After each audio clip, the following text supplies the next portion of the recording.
사도 바울은 이런 고백을 합니다. 내가 인생 가운데 참 많은 고난과 많은 어려움을 당하였단다. 그런데 내가 왜 그렇게 많은 고난과 많은 아픔을 당하였는가? 사도 바울은 이렇게 말합니다. 하나님만을 의지하게 하기 위함이라는 것입니다. 형제들아, 우리가 아시아에서 당한 환난을 너희가 모르기를 원하지 아니하노니 힘에 겹도록 심한 고난을 당하여 살 소망까지 끊어지고. 여러분 인생 가운데도 고난이 있으셨습니까? 아픔과 수치와 조롱이 있었습니까? 왜 이렇게 아프고 힘들고 많은 고난을 받으신 줄 아십니까? 9절 말씀해 보니 우리는 우리 자신이 사형 선고를 받은 줄 알았으니 내가 이제 죽었구나, 이제 내 인생 끝났구나 라는 사형의 선고를 받은 것처럼 이렇게 많은 고난을 겪었는데, 그 이유는 이는 우리로 자기를 의지하지 말고 오직 죽은 자를 다시 살리시는 하나님만 의지하게 하십니다. 아멘. 하나님 의지하라는 것입니다. 어떤 하나님이요? 죽은 자를 다시 살리시는 하나님만 의지하게 하십니다. 여러분은 십자가를 보면 어떤 생각이 드십니까? 십자가 위에서 예수님이 매달려 있는 그 모습을 보면 소망이 보이십니까? 여러분 그 십자가를 바라보면서 여러분은 희망이라는 걸 찾을 수 있습니까? 없지요. 예수님은 너덜너덜해졌습니다. 온몸 피로 물들어 있습니다. 그는 지금 채찍질을 당하고 있습니다. 그리고 마지막 창으로 그의 옆구리를 깊이 찔렀었을 때 그 옆구리에서 물이 다 쏟아져 버립니다. 예수님은 완전히 죽으셨습니다. 그리고 예수님께서는 무덤에 집어넣습니다. 여러분 이런 모든 상황을 보면서 어떤 소망, 어떤 희망을 가질 수 있겠습니까? 그러나 우리는 압니다. 그 십자가는 죽음으로 끝난 것이 아니라 그 십자가는 부활로, 생명으로, 영광으로 이어져감을 우리는 분명히 알고 있습니다. 주님께서는 오늘 우리에게 말합니다. 우리가 믿고 의지해야 될 하나님은 죽은 자를 다시 살리시는 하나님만을 의지하게 하십니다. 죽음의 십자가를 부활로 연결시키시는 하나님, 죽음의 십자가를 영광으로, 기쁨으로, 환희로, 소망으로 연결시키는 주님을 믿고 여러분의 삶 가운데 희망이 없고 소망이 없고 출구가 보이지 않는다 할지라도, 여러분 희망이 보이지 않는다 할지라도 주님께서 우리에게 말합니다. 아직도 나를 믿지 못한다면 조금 더 고난을 받아야 되겠구나, 조금 더 낮춤을 당해야 되겠구나. 주님 우리에게 말합니다. 내가 심한 고난을 준 이유는 자기 자신을 의지하지 말고 오직 죽은 자를 다시 살리시는 하나님만 의지하게 하십니다. 십자가가 부활로 이어진 믿으시길 바라겠습니다. 베드로가 어떻게 회복될 수 있어요? 베드로 회복이 못 됩니다. 왜냐하면 베드로는 너무 큰 죄를 지었어요. 돌이킬 수 없는 죄를 지었습니다. 베드로는 예수님을 부인하였어요. 도망갔습니다. 그냥 도망가지 않았습니다. 베드로는 예수님을 향해서 저주를 했습니다. 저주는 욕입니다. 저주는 나 예수님 싫어 그렇게 떠난 게 아닙니다. 저주는 저주일 뿐입니다. 얼마나 많은 저주를 하였을까요? 얼마나 많은 악을 쏟아냈을까요? 어떻게 그가 회복될 수 있을까요? 어떻게 그가 다시 예수님의 제자의 삶을 살 수 있을까요? 그러나 우리는 압니다. 베드로가 회복되어서 베드로는 이제 예수님을 위해서 십자가에서 매달려 죽는 순교의 자리에 가면서도 이렇게 말합니다. 예수님은 십자가에서 매달려 죽었는데 어찌 나 같은 죄인이 예수님과 동일한 모습으로 십자가에 매달릴 수 있겠느냐, 나는 거꾸로 매달려 죽겠다라고 하면서 이제 베드로는 십자가에 거꾸로 매달려 죽음으로 그의 인생은 맞춰지며, 지금도 베드로의 간증은 우리 모두의 믿음을 굳건하게 하는 축복의 통로로 그는 사용되어지고 있습니다. 예수님은 오늘 우리에게 말합니다. 베드로에게 물었던 것처럼 우리에게도 묻겠다는 겁니다. 너는 나를 사랑하느냐? 예수님은 베드로에게 참 물을 것이 많았을 것입니다. 왜 나를 배신했어? 언제부터 배신할 생각을 했어? 또한 배신할 때 나의 얼굴과 내가 했던 말 생각이 나지 않니? 여러 가지 질문을 하고 싶었을 것입니다. 그러나 그 어떤 질문도 하지 않습니다. 오직 한 가지만 베드로에게 질문합니다. Do you love me? 너는 나를 사랑하느냐? 동일하게 우리 주님은 오늘 우리들에게도 질문합니다. 어떻게 살 거야? 이제 앞으로 어떻게 할 거야? 이제 잘할 수 있어? 그런 거 묻지 않습니다. 오직 한 가지만 묻습니다. 너는 나를 사랑하느냐? 사랑을 해야지만, 주님을 사랑해야지만 세상을 이길 수가 있습니다. 주님을 사랑하지 아니하면 우린 세상에서 이겨갈 수가 없어요. 그래서 주님은 우리들에게 세상을 사랑하지 말아라, 물질을 사랑하지 말아라, 너 자신도 사랑하지 말아라 라고 하는 겁니다. 요한 1서 말씀에 보면 2장 15절에 이 세상이나 세상에 있는 것들을 사랑하지 말라. 누구든지 세상을 사랑하면 아버지의 사랑이 그 안에 있지 아니하니 라고 말씀을 하면서 세상을 자꾸 사랑하게 되면 하나님의 사랑, 그 십자가의 사랑, 부활의 능력을 나는 체험하지 못해요. 느끼지를 못하는 겁니다. 그래서 세상 사랑하지 말라는 겁니다. 하나님만 사랑하라는 것입니다. 우리는 이 세상을 이겨갈 수 있는 것은 하나님을 사랑해야 됩니다. 세상을 사랑하고 물질을 사랑하고 여러분 자신을 사랑하면은 우리는 세상에 매여요. 이겨갈 수가 없어요. 그러나 하나님을 사랑하면 세상을 넉넉히 이길 수 있고 모든 두려움과 무서움에서도 우리는 이겨나갈 수가 있습니다. 주님은 오늘도 말을 합니다.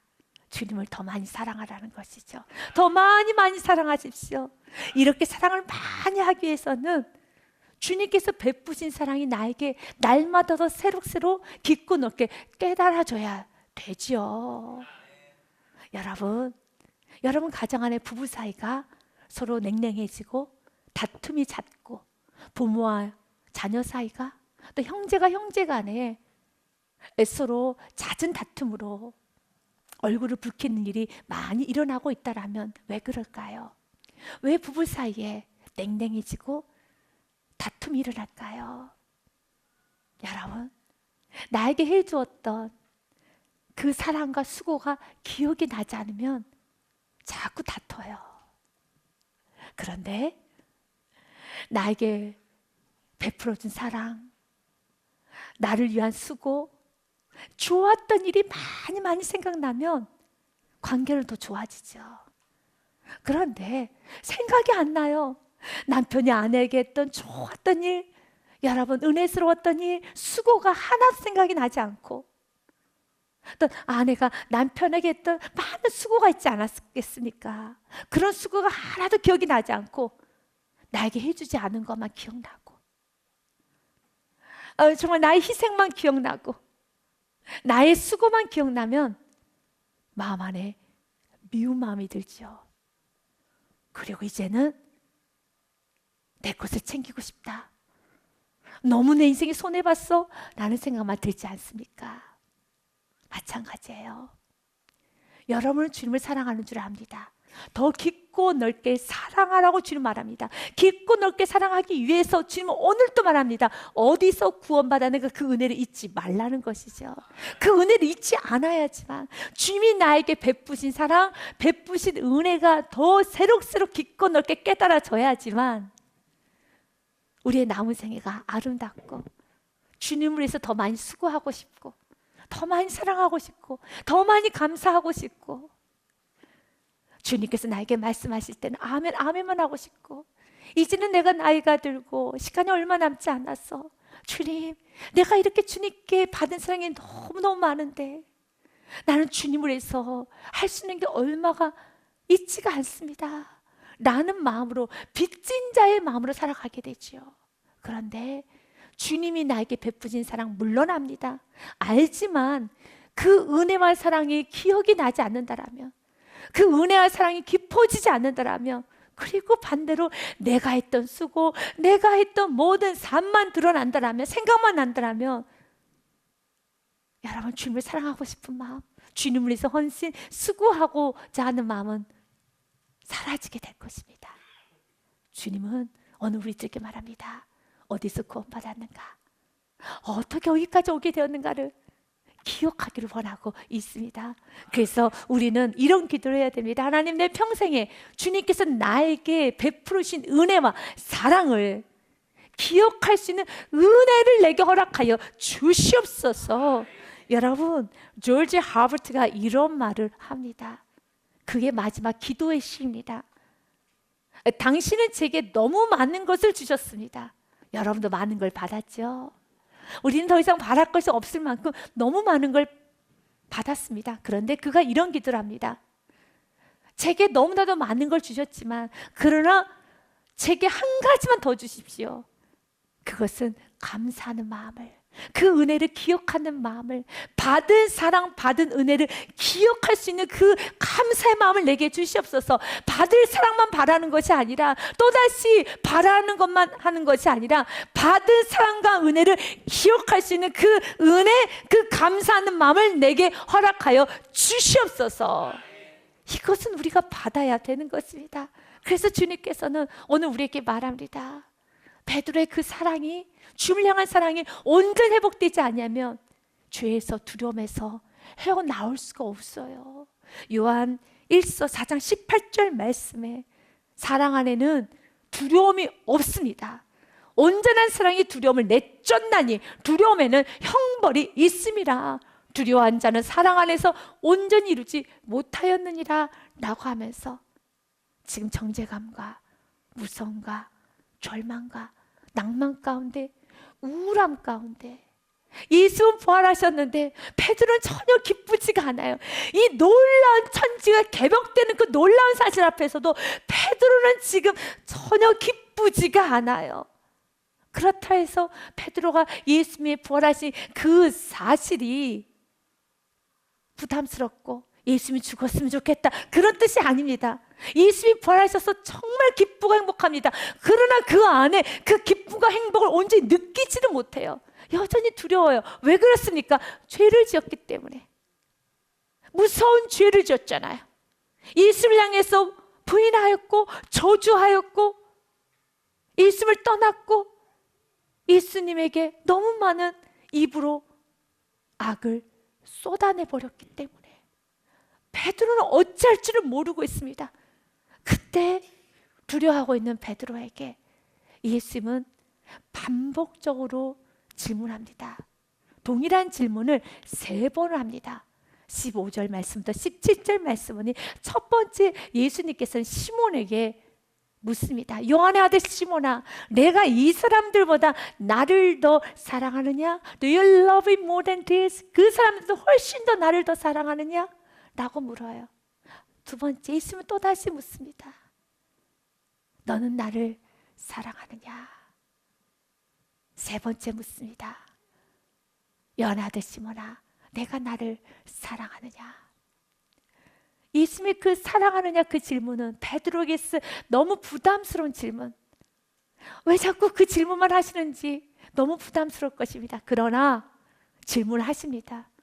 사랑한다 고백해야 되는 겁니다.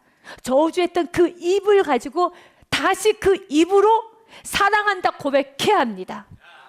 불평했던 그 입을 가지고 다시 순종하겠다 고백해야 됩니다. 원망하면서 저주했던 그 입을 가지고 다시 주님을 사랑한다고, 주님은 나의 그리스도라고 고백해야 되는 것입니다. 과거 그는 무리를 걸었고 오병이어 기적의 떡을 먹었고 예수님이 흰 여러분 옷으로 변화되는, 하얗게 변화되는 그 모습과 함께 예수님이 모세와 엘리야하고 이야기하는 장면까지 보았고 죽은 나사로가 살아나는 모습도 보았고 물이 변화해 포도주가 된 그 잔도 마셨고 모든 걸 다 누렸던 베드로. 그러나 죄는 그의 인생을 송두리째 앗아가 버렸어요. 그는 일어날 힘이 없습니다.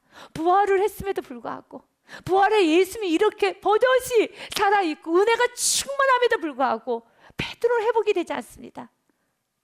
그래서 여러분이 기억하셔야 돼요. 베드로가 회복이 되지 않는 이유는 자신의 죄책감과 정죄감이 그 부활에 대한 놀라운 소식보다 훨씬 더 크게 느껴지기 때문에 그래요. 그래서 주님은 오늘 우리에게 말합니다. 너의 죄가 크다는 거 알아. 그러나 내가 너에게 베풀어준 은혜보단 크지 않아. 이것은 사실입니다. 너의 죄가 너무 크다는 거 알아. 그러나 내가 너에게 베풀어준 그 긍휼과 은혜보다는 작아. 그 은혜는 여러분의 모든 죄를 덮고도 남을 만한 너무 큰 은혜임을 믿으시길 바라겠습니다. 베드로, 그는 예수님이 부활했음에도 여전히 힘을 얻지 못합니다. 행복하지도 않고 기쁘지도 않고 즐겁지도 않습니다. 그래서 시몬 베드로가 나는 물고기 잡으러 가노라. 나 물고기나 잡으러 갈래.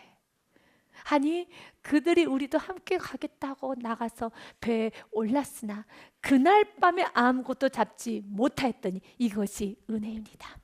이것이 은혜입니다. 마치 이 모습은 처음 예수를 만날 때의 모습과 매우 흡사합니다. 예수를 만났었을 때 그때 그 모습은 베드로가 밤새 그물질을 하였었지만 물고기 한 마리도 잡지 못해서 무능한 어부의 모습으로 주저앉고 있을 때 예수를 만납니다.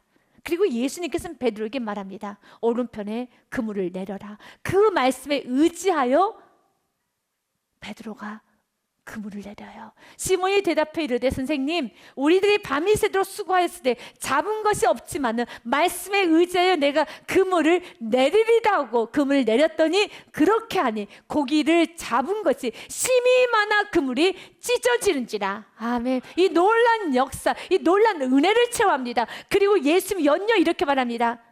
이제 후로부터 너는 사람을 낳는 어부가 되리라. 이 말씀 붙잡고 그는 배와 그물을 다 버리고 그의 인생을 예수님께 바칩니다. 그리고 예수님의 뒤를 따라갔습니다. 열심히 따라갔습니다. 수많은 기적과 은혜를 체험했습니다. 무리도 걸었습니다. 오병이의 기적도 맛봤습니다.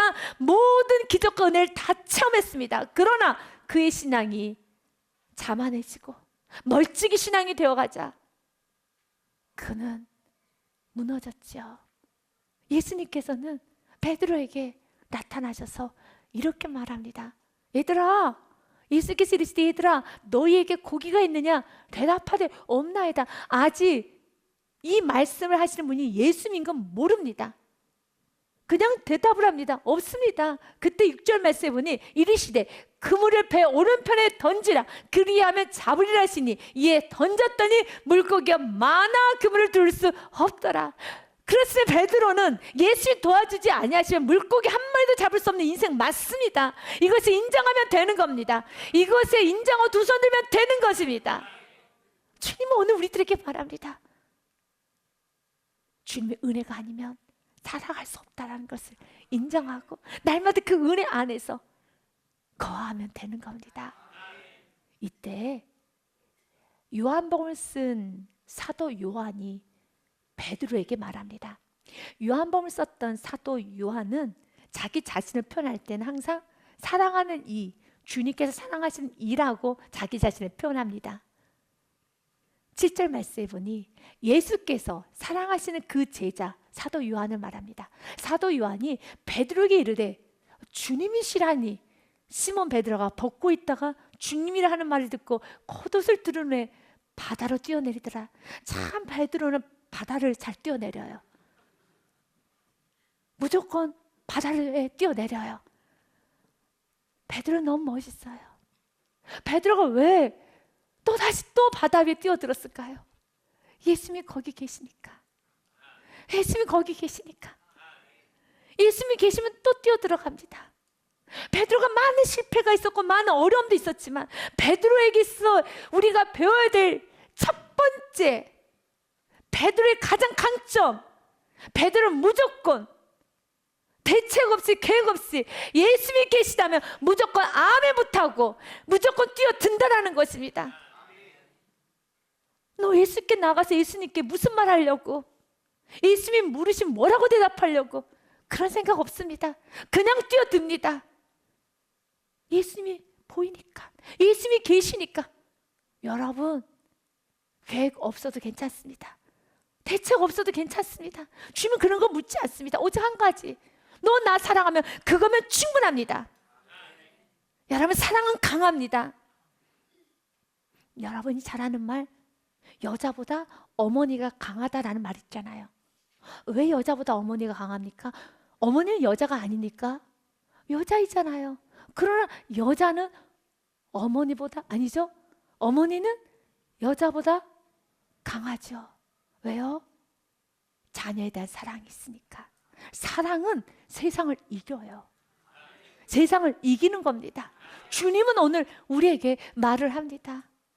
베드로가 주님을 사랑하면 되는 겁니다. 베드로가 지금 움직이기 시작합니다. 주님을 사랑하기 시작합니다. 그 사랑을 표현하기 시작합니다. 그때 예수는 베드로에게 너 나 사랑하느냐? Yes, Lord. 네, 주님. 그럼에도 불구하고 주님 사랑합니다. 그의 대답입니다. 15절에 보니 너는 나를 사랑하느냐? 하시니 이르되 주님 그러하나이다. 내가 주님을 사랑하는 줄 주님께서 아십니다. 또다시 예수님은 질문합니다. 너는 나를 사랑하느냐? 네, 주님께서 아십니다. 내가 주님을 사랑하는 줄 주께서 아시나이다. 세 번째 또 질문합니다. Do you love me? 너는 나를 사랑하느냐? 나는 그 질문 앞에 이제 17절은 좀 다릅니다. 같이 읽습니다. 시작. 세 번째 이르시되 요한의 아들 시몬아 내가 나를 사랑하느냐 하시니 주께서 세 번째 내가 나를 사랑하느냐 하심으로 베드로가 근심하여 이르되 주님 모든 것을 아시오매 내가 주님을 사랑하는 줄을 주님께서 아시나이다. 예수님께서 이르시되 내 양을 먹이라. 아멘. 세 번째 질문 앞에서 그는 근심을 합니다. 쉽게 말하지 못합니다. 이 근심은 너무 아름다운 근심이에요. 주님은 여러분에게도 말합니다. 너는 나를 사랑하니? 너는 정말로 나를 믿고 있니? 부활이 믿어져? 너에게 믿음이라는 것은 있니? 나는 질문할 때 어떤 날은 깊이 근심에 들어갈 때가 있어요. 주님은 이런 깊은 근심을 귀하게 여기면서 이 근심은 여러분을 구원으로 인도하는 회개에 이르게 할 것입니다. 내가 주님을 사랑하는데 이렇게 사는 건 아니지. 내가 주님을 믿고 있는데 이렇게 살면 안 되지. 내가 이런 은혜를 받았는데 너는 정말 나의 사랑 아느냐라고 물었을 때 이렇게 살면 안 되지. 나는 내 안에 수만 가지 질문과 자기 자신의 삶이 다 비춰지기 때문에 그 근심은 회개에 이르게 돼요. 주님 안에서의 근심은 아름답습니다. 고린도후서 7장 10절 말씀에 보니 하나님의 뜻대로 하는 근심은 후회할 것이 없는 구원에 이르게 하는 회개를 이루는 것이요 세상의 근심은 사망을 이루는 것이니라. 주님 안에서 하는 근심은 회개를 하게 합니다.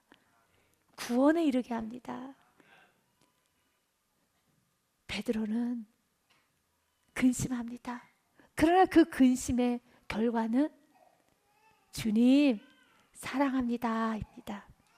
근심의 그 결론은 베드로가 근심하여 그러나 결론은 이르되 주님 모든 것을 아시오매 내가 주님을 사랑하는 줄 You know that I love you.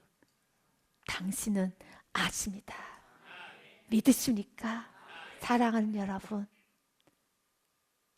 여러분 안에 주님을 그 향한 사랑 주님도 알고 있습니다. 하지만 입술로 고백하십시오. 부끄럽지만 고백하십시오. 불평하셨습니까? 불평했던 그 입으로 감사를 고백하십시오. 원망하셨습니까? 원망했던 그 입으로 다시 한번 찬송하십시오. 잘못했습니까? 그 모습 그대로 회개하시고 주님께 나아가십시오. 주님께 나아가십시오. 주님을 이렇게 사랑한다 고백하는 그에게 예수님은 반복적으로 말씀을 합니다. 내 양을 먹이라. 15절 말씀에 보면 예수님께 주님 사랑합니다 라고 고백하였을 때 이르시되 내 어린 양을 먹이라 예수님 말씀하십니다. 또한 예수님께 또다시 예수님 주께서 아시죠? 내가 주님을 사랑하는 줄. 이르시되 내 양을 치라. 세 번째 주님 주님께서 아시나이다 라고 고백하였을 때 예수님께서 이르시되 내 양을 먹이라. 그렇습니다. 사랑하는 여러분, 주님을 사랑하는 자는 영혼을 사랑하는 삶으로 이어지게 되어 있습니다.